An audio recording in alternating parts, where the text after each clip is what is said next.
जिज्ञासा समाधान में परम पूज्य सुधा सागर जी महाराज जी से सिरपुर के विषय में जिज्ञासा रखी गई हमारे ट्रस्टी पपीस के द्वारा, जिस पर प्रतिक्रिया करते हुए श्वेतांबर भाइयों ने कुछ ने लिखा है कि बाबा जी सिया सुन्नी करके दम लेंगे। सिया सुन्नी करके दम तो कौन लेगा? ये सिया सुन्नी जब याद नहीं आई, जब परमहंस ने 17 मार्च को ये कहा था हम हिंदुस्तान में आग लगा देंगे, तब क्यों नहीं याद आई? इसके उपरांत ब्रह्मचारी तात्या जी के हाथ पैर तोड़ने के कर्मचारियों ने धमकी दी, तब सिया सुन्नी नहीं हुआ क्या? जब एक पुजारी के लिए 10 लोग मार रहे थे, तब सिया सुन्नी नहीं हुआ? तब क्या ये रोज़ जो 302 और 307 के अपराधियों को कर्म काम पर रखा जा रहा है, क्या उस समय सिया सुन्नी नहीं हुआ? 144 धारा लगा करके 150 पुलिसकर्मियों को, होमगार्ड को रख करके क्या उस समय सिया सुन्नी नहीं हुआ? क्या उस समय एक छावनी और रण क्षेत्र जब बनाया गया था तब सिया सुन्नी नहीं हुआ? तो सिया सुन्नी कब कौन कर रहा है? इसके जिम्मेदार, यदि जिम्मेदारी लेना नहीं आता है तो सिर्फ बोलना नहीं आना चाहिए। व्हाट्सएप पर डालना बहुत सरल काम होता है, लेकिन किसी चीज़ की जिम्मेदारी और पूरी जानकारी रखना भी बहुत ज़रूरी होती है। आज मैं एक बात कह देना चाहता हूँ, तीर्थ हड़पने की जो नीति है और 51 तीर्थों की सूची बना करके जो डाली जा रही है, जिस पर नारे दिए जा रहे हैं कि अभी तो सिरपुर झांकी है और केसरिया आदि बाकी है, तो इसका मतलब सिया सुन्नी कौन बना रहा है?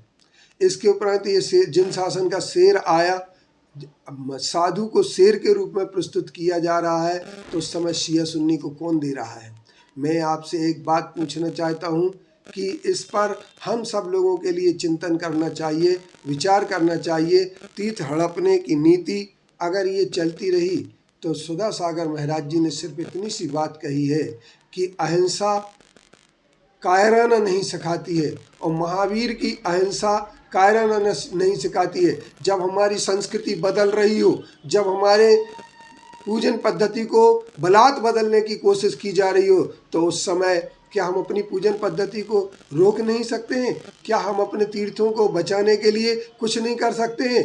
मैं कहता हूँ साम दाम दंड भेद हर नीति से दिगंबरों के लिए तैयार हो जाना चाहिए और अपने तीर्थ की रक्षा के लिए कटिबद्ध हो जाना चाहिए।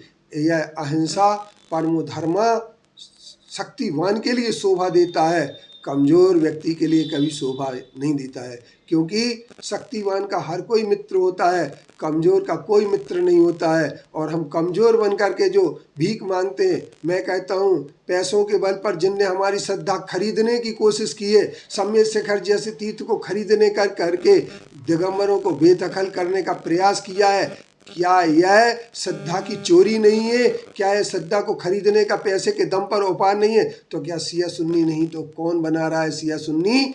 ये आज तक जो सिया सुन्नी बनाते रहे उनके लिए आप बचा रहे हैं। और जिन्होंने अहिंसा का सही पाठ सामने रख दिया हो, अहिंसा की सही बात सामने रख दी हो, क्योंकि एक ध्यान रखना, कमज़ोर का कोई मित्र नहीं होता है। सिर्फ आलोचना करने वाले कभी भी अपनी तीर्थ रक्षा नहीं कर सकते हैं। आज व्हाट्सएप वीरों से मैं कह देना चाहता हूं कि व्हाट्सएप वीर सिर्फ व्हाट्सएप में न डालें।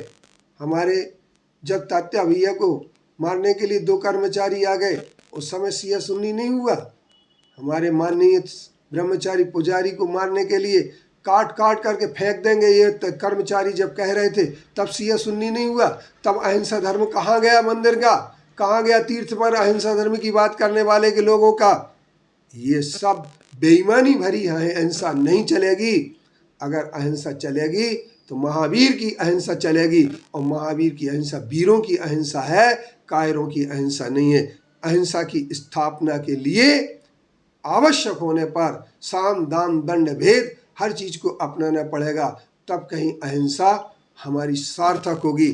अन्यथा हिंसा जो बढ़ रही है, क्योंकि जब तक किसी को कोई कमज़ोर समझता है तब तक हिंसा की बात करता रहता है, और जब कमजोरी समाप्त हो जाती है और सामने वाला समान शक्ति का हो जाता है तो अहिंसा की स्थापना हो जाती है। इसलिए अहिंसा की स्थापना करने के लिए दिगंबरों को भी समान शक्ति का बनना पड़ेगा।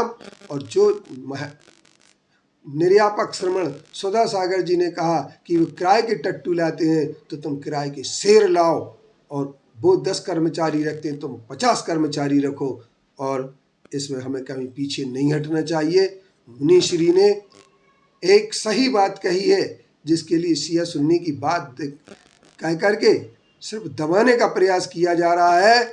शिया सुन्नी की बात नहीं की है, तीर्थ रक्षा की बात की है। और तीर्थ रक्षा तभी संभव है जब हम समान शक्ति के होंगे, शक्ति की बराबरी होगी, तभी हम तीर्थ रक्षा कर सकते हैं, अन्यथा तीर्थ रक्षा नहीं कर सकते।